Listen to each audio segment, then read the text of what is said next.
Hey everybody, my name is Angel Sims, and mainly what I do is I make wind chimes out of driftwood and chandelier crystals. But when I started working with epoxy resin, I came up with the dream of recreating these replica of Marilyn Monroe's iconic shoes that are lost somewhere in Beverly Hills. Nobody knows where the real ones are. And as far as I know, there's only been one set of replicas that were used in a movie, and this is set number 2. And I just want to kind of put in summary how I've made this happen so far and where we are and what's going to happen from here out, because making Marilyn's shoes for me is an epic journey, and I hope that you will enjoy it too.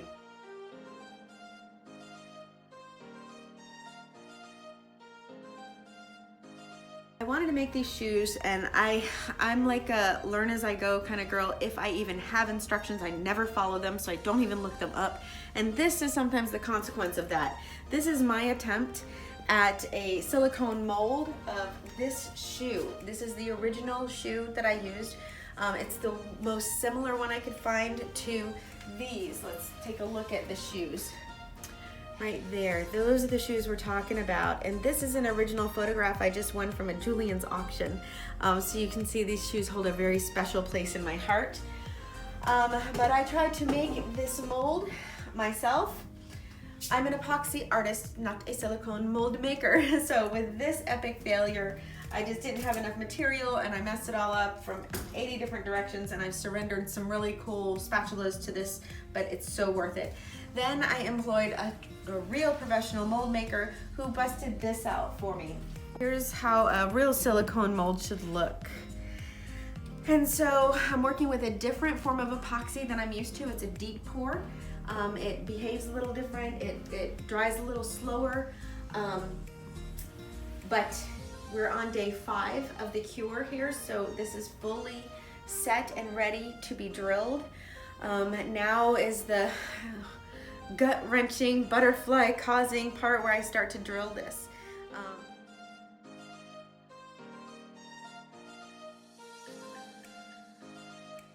Which for any true Marilyn fan, this is a staple in our library, and this is the best picture I could find that shows me exactly where she had those holes through which all of those ribbons would go through. So without further ado, no more stalling, I'm gonna start this. To do this well and carefully, I've never done this before. I really don't want it to crack. I don't think it will because epoxy is really hard, but my plan is to do it with 3 sizes of drill bits. I'm gonna start with this small one. I'm not gonna make it all the way through, so I'm gonna have to come from the other side, but big swallow, my stomach is in knots. You guys are making me nervous. We gotta cut this out. I will show you after it's done.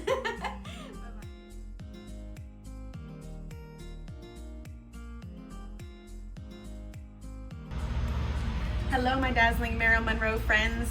I've got more shoes cranking out. A bunch more pairs are ready, and I thought I'd take just a minute and show you guys how to get the laces into these.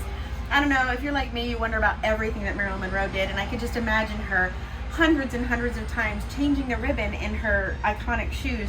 So we've got a couple pairs ready to go out, and I'm going to show you guys how to work this. So you're going to need a screwdriver, and you just poke it through. You can see it kind of feeding through. Whoop, there it goes. Sit it down, pull it, make sure that you're not twisting it all around as you're pulling it through. It's best to have a nice flat ribbon, get it nice and level. Also, before I did this, the little corners right there, I burned those with a lighter so that they're stiff and I can get them through. Okay, so now here comes the part when you go, how is this gonna work? I've got it through the first one, so I'm gonna leave a little bit of room, make sure it's going straight across the top, and then I'm gonna use my handy dandy Phillips head screwdriver to go straight through. The next part took me a few times to figure out because I kept struggling to not shove this one back out. And then it dawned on me I could use this strap to get this one through. So what I'm gonna do is I'm gonna take this little pointy end and I'm gonna fold it like this. And then see the little crease right there? I'm just gonna get this end into this little crease, pinch it a little bit, and then I'll be able to start pulling it through because you can see it's inside the other ribbon that is already in there, and voila, here it comes. Ready to go? So get these just about level. Oh, see that one twisted a little bit on me, so I'm gonna twist it around. Good to go here. Then we've got another stage of the hole to go through, which is here. This is what gets it in the right place to go around our ankles, ladies. Okay, so just push it through, and then I'm gonna use the same technique as I did on the other ribbon pull. Make sure, oh, I'm twisted a little bit, so I'm gonna twist it. And then there's my little spot right there that the next ribbon is gonna go into. Fold it, pop it in that little crease. Make sure it's in there, it is. And then start to feed it through. You can push it through from this end too a little bit. You can see how it's coming through. There, I've got it. Now watch how these pull nice and tight to the sides of the shoe. You'll want to get your foot in here and get this kind of adapted to right where you want it. But now the shoe is ready to go on your foot. How fun. Lacing your Marilyn Monroe shoes, something I always wanted to be able to do.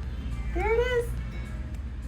A reproduction of Marilyn Monroe's classic holy grail of all things Marilyn Lucite shoes. So what's really exciting news is they're walkable.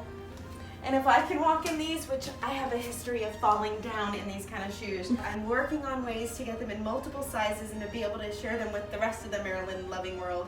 But for now, my cheeks hurt from smiling. I can't believe it. Oh. Thank you guys so much for being on this journey. Stay tuned, there's more details to come on this. I've got the second shoe right here. The second shoe is coming. More ribbons shall be flowing. Thank you guys so much. Have a dazzling day. Bye-bye.